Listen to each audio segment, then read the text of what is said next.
Welcome to the Gay Buddhist Forum, where teachers from all schools of Buddhism offer their perspectives on the Dharma and its application in modern times, especially for LGBTQI audiences.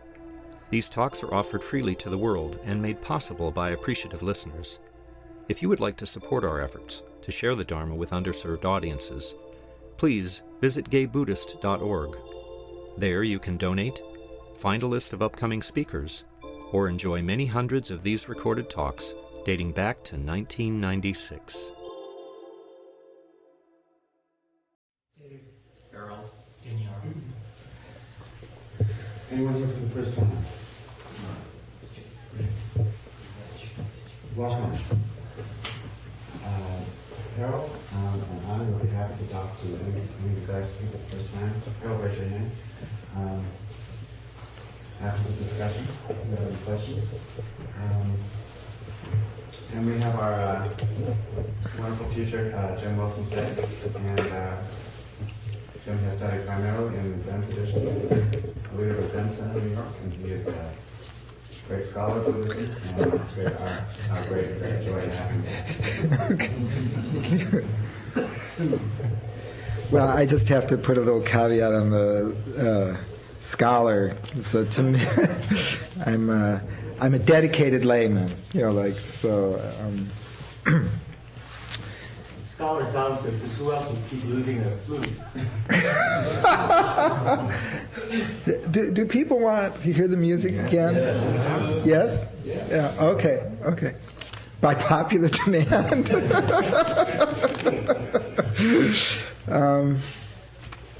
Do people have any Dharma questions that have been on their mind that they might want to bring up at this time before I begin? And okay, I'd just like to leave. Yeah. You said at one time, enlightenment is an activity and not a. That's what it consists. And not a state. Could you elaborate on that? Yeah. It's actually a statement, a quote from Suzuki Roshi. There is no such thing as an enlightened being. There is only enlightened activity. So. If I choose to think of someone as an enlightened being. Pardon? It would not be wrong of me to think of someone as an enlightened being. You'd be wrong.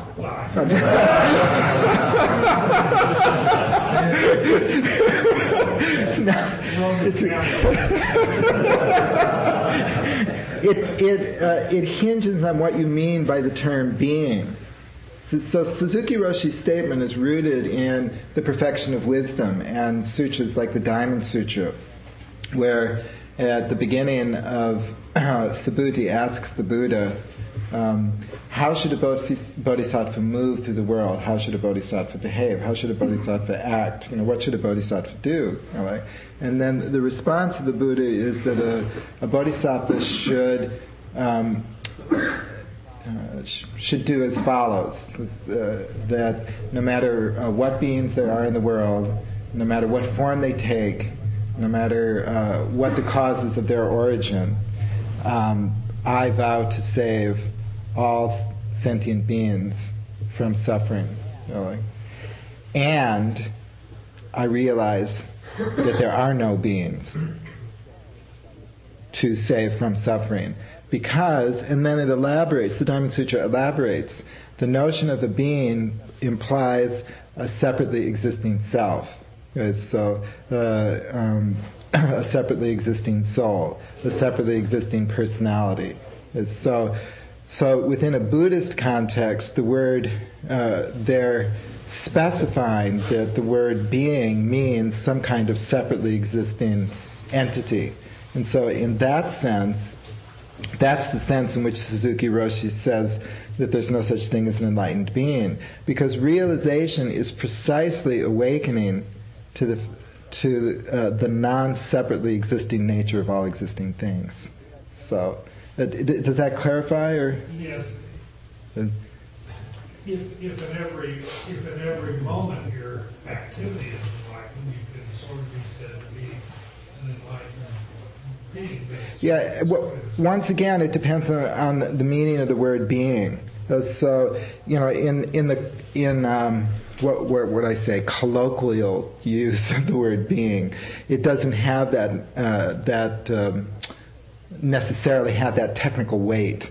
The Buddhist discourse is trying to make a distinction between those approaches to spirituality in which there is a belief that the goal of spirituality is to become one with something that is separate, unchanging, and fundamentally different from the world of process and experience. And in philosophical and spiritual discourse, the word being usually does have that implication. In ordinary discourse, it often does not have that that implication. So that, when an ordinary person says sentient beings, they probably just mean, people and dogs and cats. It's doubtful to me that they run through a sort of philosophical analysis of its various meanings, but that's where it comes from.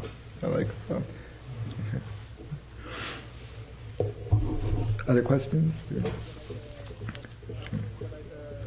What I'd like to talk today is I'd like to talk today about dependent origination. So, and actually, I'd like to spend the next few months talking about dependent origination. Maybe the next few years.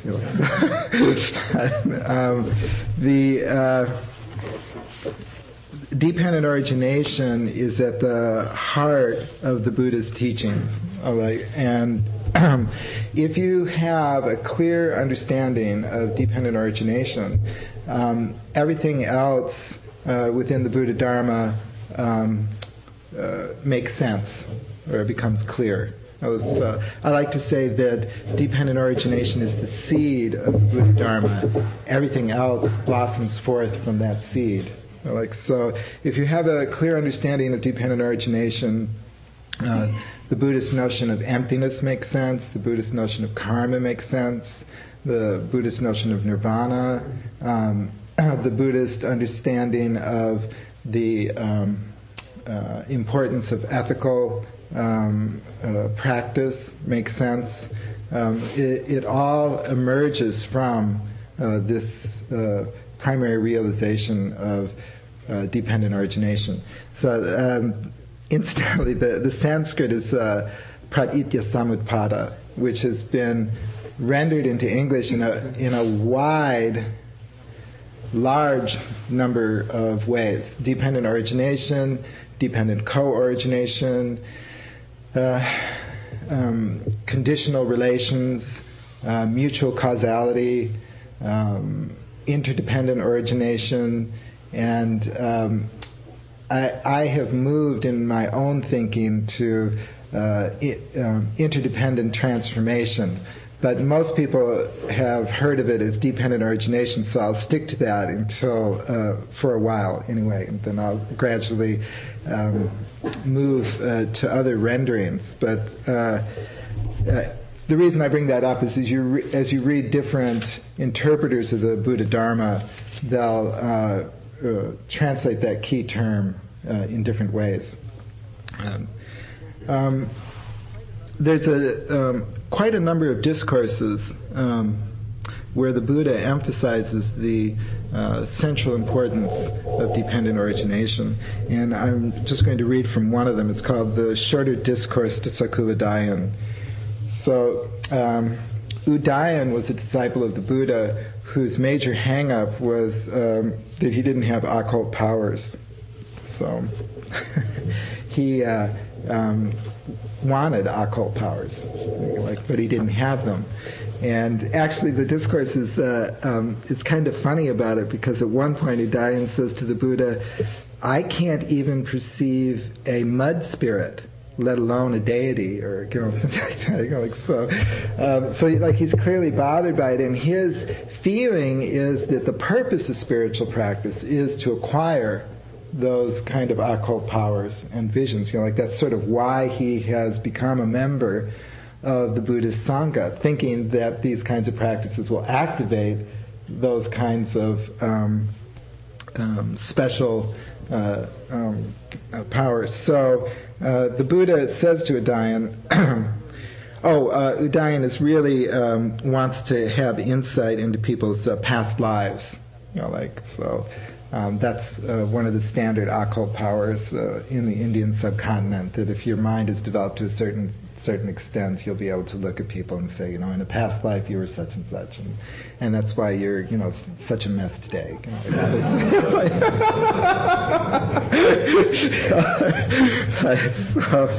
So the Buddha responds by saying, Udayan, if someone should recollect his manifold past lives, that is, one birth, two births, thus, with their aspects and particulars, should he recollect his manifold past lives, then either he might ask me a question about the past, or I might ask him a question about the past, and he might satisfy his mind with my answer to his question. If someone with the divine eye, which is purified and surpasses the human, should see beings passing away and reappearing, inferior and superior, fair and ugly, fortunate and unfortunate, and understand how beings pass on according to their actions, then either he might ask me a question about the future, or I might ask him a question about the future, and he might satisfy my mind with his answer to my question, or I might satisfy his mind with my answer to his question. But let be the past, Udayan. Let be the future. I shall teach you Dharma. When this exists, that comes to be. With the arising of this, that arises. When this does not exist, that does not come to be. With the cessation of this, that ceases. So, that formula at the end there, when this exists, that comes to be. With the arising of this, that arises. When this does not exist, that does not come to be. With the cessation of this, that ceases. That is dependent origination. That's like I call it the general theory of dependent origination.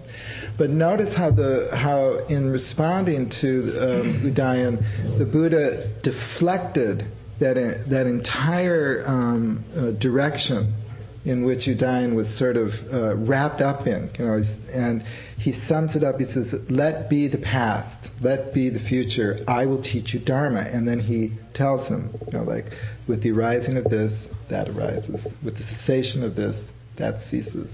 So the Buddha is clearly identifying his teaching, the Dharma, with dependent origination. Right? There's another discourse, the Susima discourse, where the Buddha says to Susima, who's another person, interestingly enough, wrapped up with,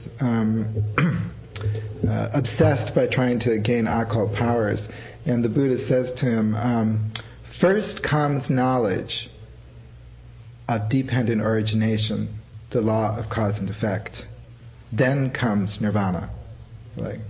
And Susima says that he doesn't understand what the Buddha has said, and the Buddha gets kind of sharp with him, and he says, whether you understand it or not, first comes comprehending the law of dependent origination, then comes nirvana. There are many examples of that. So it clearly, the Buddha considered it central. In a way, put in its general terms, with the arising of this, that arises, with the cessation of this, that ceases. It seems sort of obvious, not very. What's the big deal? I mean, in a sense, we all know that. If I put a lighted match to a candle, then the candle, the flame passes to the candle. If I put heat under water, the water comes to boil. If I'm playing a musical instrument and if I'm playing a violin and I stop pulling the bow across the string, the sound ceases. So with the cessation of that movement, the sound ceases. Like all those kinds of relationships.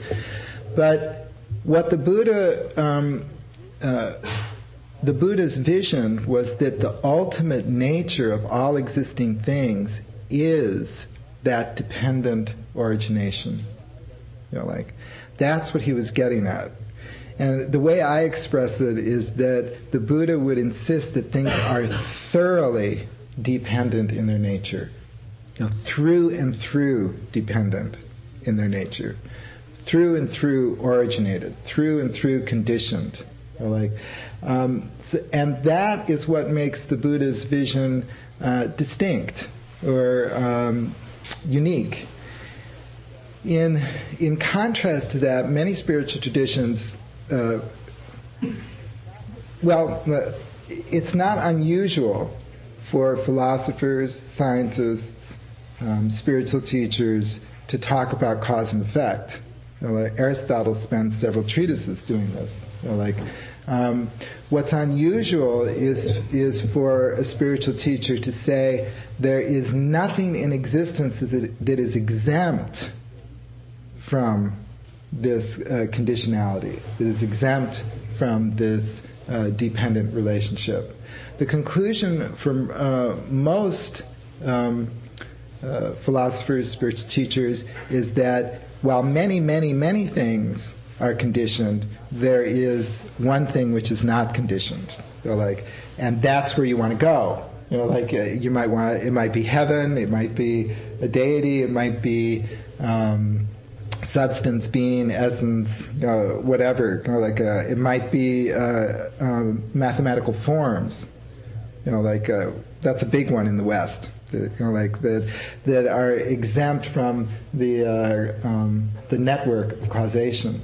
So the Buddha would argue that no, there are no exceptions, and that the ultimate nature of all existing things is that causal relationship, such that when this arises, that exists. When this ceases, that ceases. A little bit about ultimate nature, so that sounds very abstract, but what it means is that an ultimate analysis is an analysis that reveals to us what all existing things have in common. Okay? That's why it's ultimate. An analysis of musical structure will reveal to us what is common to a large number of musical compositions. An analysis of mathematical relations will reveal to us quantitative relationships between things. But ultimate nature means that no matter what exists, it has this aspect to it. So I think I mentioned, it was either last month or the month before, one way of comprehending what this means is to take a group of things that come to your mind that are widely varied in their nature, that is in how they present themselves. So you can take, for example, a cup, the sound of a bell, the cup, the sound of a bell, the smell of incense, the idea of happiness, and a mathematical function. Okay, and now ask yourself, what do they all have in common? What is the nature that all of these things share? See, that's not so easy, right? Because ideas don't have weights. The smell of incense doesn't have color, and so what is it that all of them have? So the Buddha's insight was that what they all have in common is that they are dependently arising phenomena. That all of them are conditioned phenomena, without exception. Does that make sense? What I'm? Well, I think you addressed this issue before. Maybe you can remember what your answer was. But the fact that a circumference of a circle divided by, I forget what it is, gives you pi. How is that ever not going to change? How is it ever going? How is it conditioned? Yeah. So the relationship of the circumference of a circle to its diameter is dependent upon the assumed geometrical nature of space. So, in Euclidean space, it has a certain relationship which generates the number pi. In non-Euclidean space, that relationship will be modified. So, and will not generate that specific quantitative relationship necessarily. So then the question is space Euclidean or is space not Euclidean? And my response would be that space allows for a Euclidean interpretation. And space allows for a Lobachevskian interpretation, and space allows for a Riemannian interpretation, and space allows for many, many interpretations. I'm not saying that the Euclidean interpretation is false. Right. And it's dependent upon certain assumptions you have about the nature of space, which again are contingent upon the nature of our consciousness. Is that responsive? Yeah, great answer. Oh, cool. Could you say something about why this is so important, besides the fact that it eliminates the causeless cause, which is God? Well, you leaped right to that, didn't you? What makes it so central and crucial?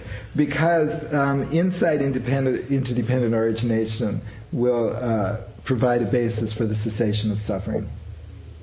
The connection being? The connection being that as long as you think of yourself as a separately existing entity in some sense, okay, then you have to defend that separately existing aspect of yourself.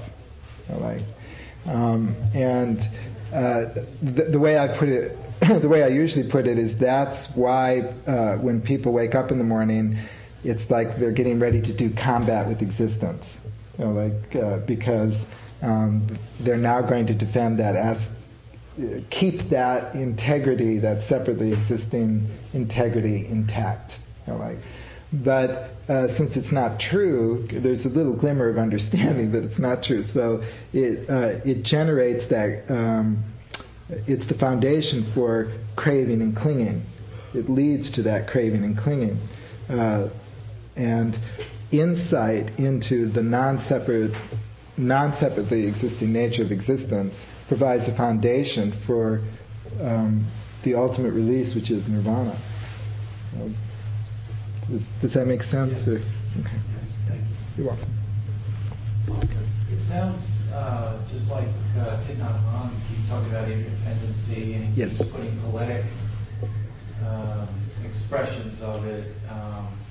Like he talks about a wave appearing and then going into the water, and its essence becomes one with the ocean, but when it's a wave, it seems to have a separate existence. Same thing that you're talking about? Yes. I'm not nearly as good at it as Thich Nhat Hanh in expressing this. No, seriously, I wasn't. You express it differently, and I just want to make sure it's the same. Yes, that's where his understanding is rooted very traditionally in the understanding of dependent origination. Those of you who are interested in this topic, I highly recommend Nhat Hanh's book, The Heart of the Buddha's Teaching. There's a wonderful chapter on this topic in there. It's a splendid introduction. So though upon first hearing what I call the general theory of dependent origination, it seems very simple, and in a way it can even sound simplistic. If you follow out the logic of the Buddha's insight, and you apply it step by step by step, it has layers and layers and layers and layers of meaning, that are unexpected. and that will surprise you even after years of contemplation on this. There's another discourse that comes to mind called the Great Discourse on Causation, where Ananda comes. Poor Ananda. Yeah. Anyway, he comes to the Buddha and he says, "This dependent origination is seems deep and profound, and yet it is clear as clear to me." And so the Buddha responds to Ananda by saying, "Do not say so, Ananda. Do not say so. Dependent origination is deep and is profound." And then he spends the rest of the discourse explaining to Ananda what he has missed.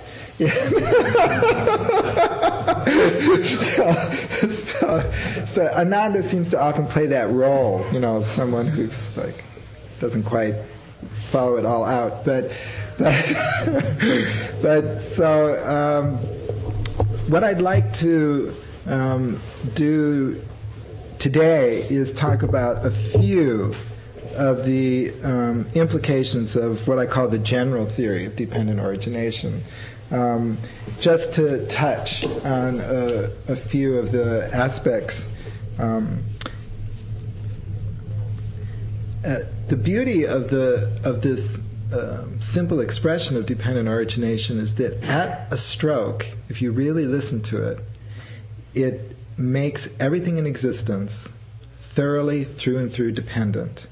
It makes everything in existence thoroughly through and through interdependent. It makes everything in existence thoroughly relational, thoroughly conditioned, thoroughly contingent, thoroughly processual, which is a terrible word. I'm trying to think of a better one. Things are primarily processes. Okay, so, and everything in existence is thoroughly through and through creative. I'll talk a little bit about each one of these aspects, but it's dependent origination is like this jewel that has uncounted facets. And every time you return to it, there's a new facet of meaning that opens up. It's really wonderfully rich. So the Buddha was right. It is profound. The first aspect that is that the theory of dependent origination makes things thoroughly dependent, through and through dependent.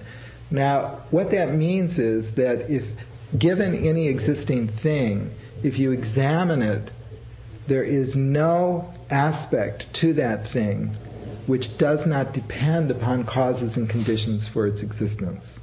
So, for example, if you take a cup, the material substance of the cup is there because somebody went and got the clay. It is dependent for its existence on those conditions. The form of the cup is dependent upon an idea in the mind of the potter. Yeah? So there's a relationship between the idea and the material manifestation of the cup.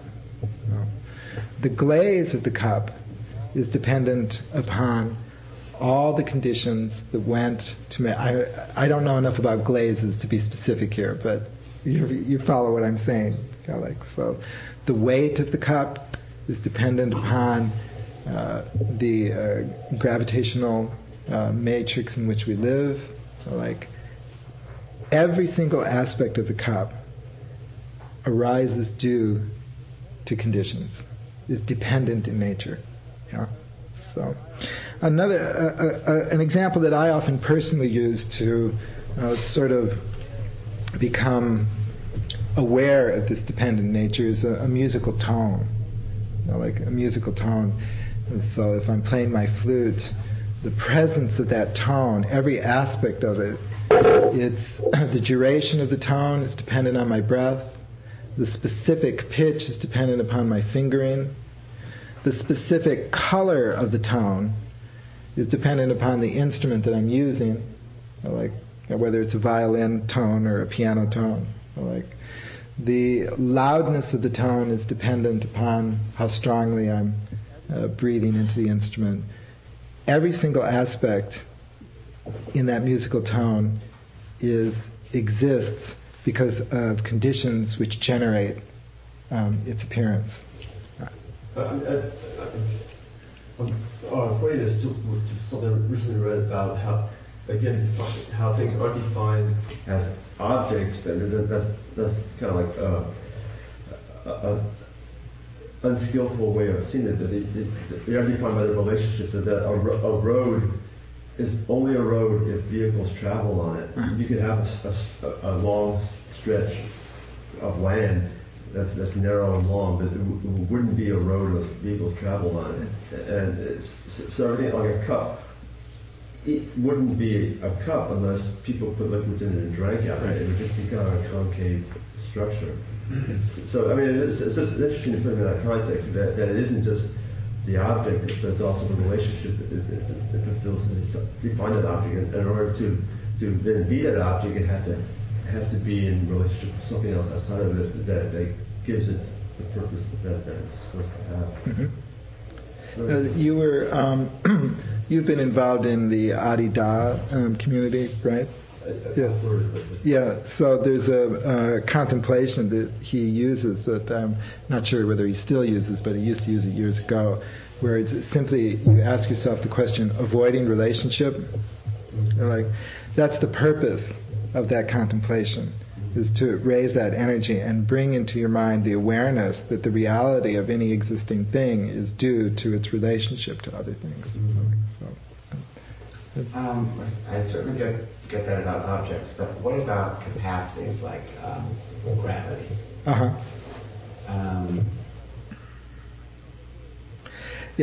potential, like tones. A musical tone exists before you play it. I mean, you're summoning it, but it Yeah, but the potential of the musical tone to exist is dependent upon my intention. And intention. Well, I don't want to quibble about specifics because whether or not the musical tone is dependent on my intention, if you examine any existing thing, the view of the Buddha was you cannot find any aspect to that thing which does not depend upon conditions. So, okay. Not caused by conditions. It relies on conditions. I'm not quite clear how you're making a distinction between cause and rely. But I know that there are technical definitions of causation in physics and things like that. I'm not using the word causation in that way. Okay. I'm using it in an ordinary language way. Okay. Okay. I'm new to this, so bear with me. What about things that are less, concept for example, what about things like, obviously, like suffering, like love? Yes, well, suffering, thank you. We'll move on.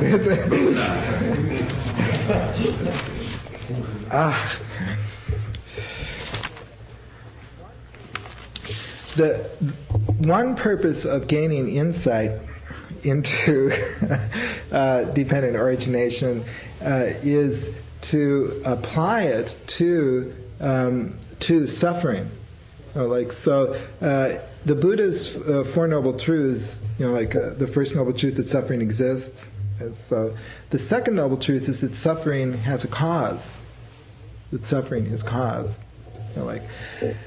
That is a specific application of the general theory of dependent origination to that particular situation. The Buddha would spend a great deal of time analyzing the causal conditions which bring about suffering. In the example of a cup, like I said, there's the intention to make the cup. There's the formal cause of the cup. There's the clay and the heat from the kiln and all that. The Buddha would undertake a similar analysis of suffering, and he would detail the analysis of suffering into what are called the 12 factors, or the 12-fold dependent origination of suffering. That is the specific origination of that phenomenon. The importance of this is that the general theory of dependent origination is not just about origination, which is why I consider that a bad translation of Pratitya Samutpada. The first part is that of the general theory is that if this exists, that appears. But the last part is if this ceases, that ceases. So the theory is also dependent cessation. Right? The importance of this is that the Buddha would say that if you understand the causal origination of suffering, you can remove the conditions which make suffering possible. Okay? So, now, take for example a musical tone. A musical tone has duration, pitch, timbre, and loudness. Okay? Now, if you remove any one of those factors, the musical tone ceases. All you have to do is remove one of them. And the entire entity of the musical tone falls away. Similarly, if you look at the factors which bring about suffering, it's not necessary to remove, to systematically go through the entire list, and to get rid of suffering. All you need to do is remove one of those factors, and suffering ceases. So, to give a specific example, I'll give two specific examples. One of the factors in suffering and the 12-fold origination of suffering is clinging. Right? Clinging brings about suffering. Clinging brings about suffering because everything is constantly changing. Things are thoroughly in process. So as long as there is clinging, there will be frustration. As long as there is clinging at any level, there will be suffering. If you remove clinging, suffering ceases. So in the Zen tradition has focused on that factor as the weak factor, the easiest factor to remove in the origination of suffering. So Zen meditation is to allow whatever appears to appear and whatever disappears to disappear. Zen meditation is the practice of non-clinging. The practice of non-clinging. Why does Zen practice non-clinging? Because non-clinging is the antidote to suffering. And then, as it says in many of the discourses, when that factor is removed, this whole mass of suffering ceases. This whole mass of suffering ceases. Another factor in the dependent origination of suffering is ignorance.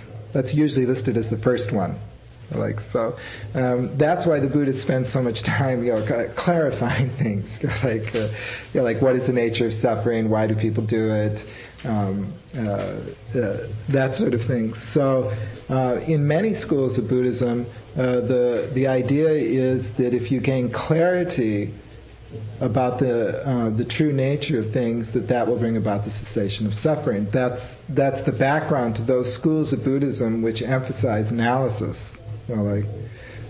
Is this clear? So one of the ways that understanding dependent origination is very helpful to us, particularly in the West, is that it helps us to understand why different Buddhist schools emphasize different practices, why different Buddhist schools have taken on different forms and different directions. They're all involved in the same process, that is to bring about the cessation of suffering. But the different schools of Buddhism focus on different factors in order to bring about that cessation. So understanding dependent origination helps to clarify for us, why we are being asked to do what we're doing. When we approach a particular school of Buddhist practice. So another factor in the dependent origination of suffering is contact. And in those schools of Buddhism which regards contact as the weak link in the chain of dependent origination, what has arisen is insight. Vipassana meditation is based on the view that insight will sever contact, or the compulsive contact, unthinking contact, and when that link in the chain is broken, suffering ceases. Just like if you remove any factor in a musical tone, any one of the 4 necessary factors, the musical tone ceases. If you remove any factor which generates suffering, the whole mass of suffering ceases. There's a wonderful discourse there's a section of short discourses that the Buddha gives about causation, and in one of them somebody asks him about his realization, and he describes how he saw this ocean of suffering, it was just this endless ocean of suffering, and then there dawned in him cessation, and he saw how to bring about the cessation of suffering.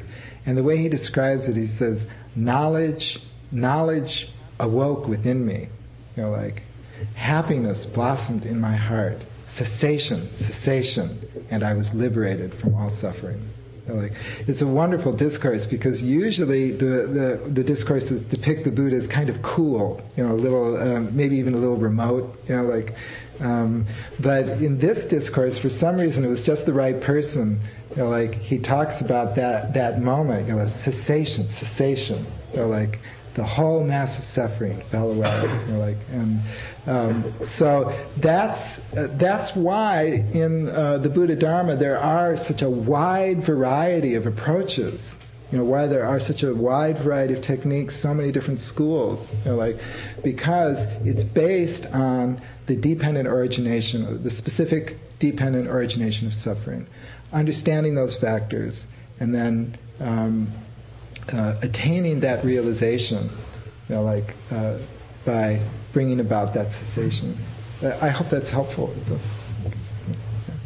I'm beginning with this too. So, when Jim mentioned before gravity, it's a thought that was occurring to me before, that really everything that has mass actually exerts influence on everything else in the universe that has mass, except that there is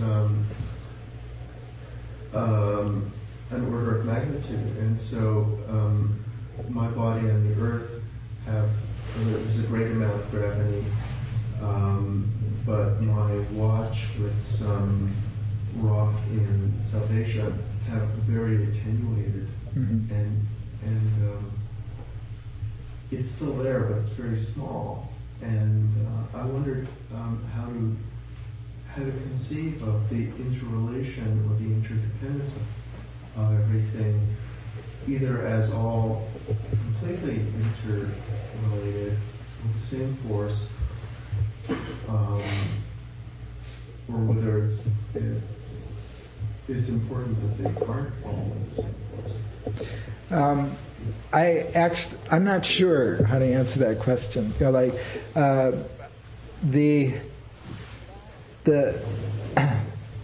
The fact of dependence is a constant in existence for all existing things. The specifics of the dependence change. And that's one of the reasons why I say that things are through and through or thoroughly in process. So, for example, when I was extremely young, I was dependent upon my mother for everything, for food and if I cried, all that sort of thing. That relationship of dependence was very intimate and very immediate. That relationship, that particular form of dependence is not our relationship, at this time. But that I am a dependently existing thing is still true. Like, so if the air did not exist, I would not exist. Like if food did not exist, I would not exist. Like so there is a kind of an ebb and flow of dependence, and like if you analyze a specific factor and its relationship to another entity, sometimes the nature of that dependence will be very great, and sometimes it will not be so great. Like, so it does seem to me that if you take like any two specific things, that there are degrees of dependence. Like, is that relevant to your question, or somewhat? As I understand your question, is basically that gravity itself is like a law of nature that is not dependent on anything else to exist that's out there, whether it's small objects or large objects. What's interesting about gravity, actually, I believe what you said is that everything which has mass, but there's lots of things which don't have mass. Well, everything that has mass is in the theory of gravity. Yeah. We're going to have to get away from gravity. I'm sorry. We've been all the time. Okay, I'd like to sum up. I'd like to, can I just take... I have found that it's very helpful that this to always return to the simple formulation of dependent origination. And the simple formulation is simply, when this exists, that comes to be. With the arising of this, that arises. When this does not exist, that does not come to be. With the cessation of this, that ceases. Contemplating this understanding of dependent origination is profoundly liberative. It is the door to realization of the non-separate existence of oneself, other beings, and of all existing things. I know that at times, it will feel a little technical. When it feels technical, or like you're losing touch with the sort of the juice of it, take yourself back to this simple formulation. It's been my experience that will shine a light on it. The other suggestion that I would like to offer is to try and illustrate the understanding of dependent origination with examples from your life. Like using yourself. Because I'm a musician, I often use musical examples. But like if you're involved in sports or cooking or quilting or whatever it is, ask yourself how that general theory of dependent origination manifests right here while I'm cooking.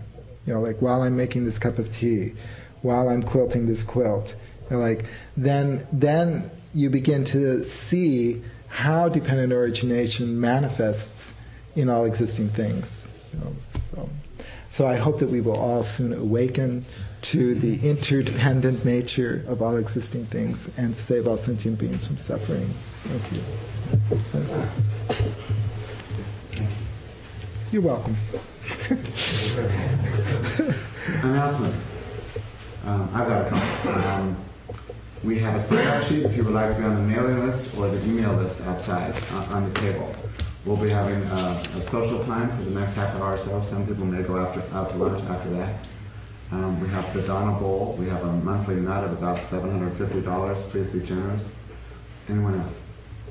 We do ask, unless you're really financially having problems, a minimum donation of $5 for the Donna Bowl. That's all we're asking. Please? The notes from the last steering committee meeting are out there. There are copies for people to take if you wish. And there are also notices about the next meeting of the steering committee, to which anybody who is interested is invited to. If you're there, you're a member, just for that one. And it's Thursday, January 11th. As far as I know, at least we think we have a stable time, which will be the second Thursday of every month. And we also have a brief meditation and snacks and so forth, and try to make it pleasant. Justin? Yeah, I'm the coordinator for the facilitators, and two people at least have expressed interest in becoming a facilitator. So I think we're going to explore and talk about perhaps having a more flexible schedule so that we can accommodate everybody's wishes and desires.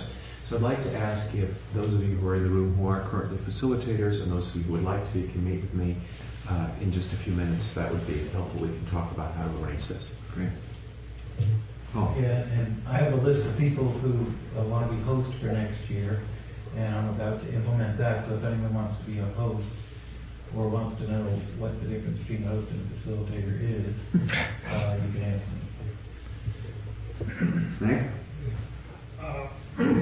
For those who have been coming for a while, you know that Tony Richardson and Julie Henderson are often speakers here, and I just wanted to say that I put a single copy of an announcement out on the table about their teacher, the 12th Guayang group, who will be in Berkeley next weekend giving empowerments, and you can see me if you have an interest. Another quick one. Next week, we will not have a speaker. It will be an open discussion. All right. I just want to keep reminding everyone to plan ahead. The winter retreat is the third weekend in March, I think, 16th, 17th. So start, the application form will be out in the next newsletter.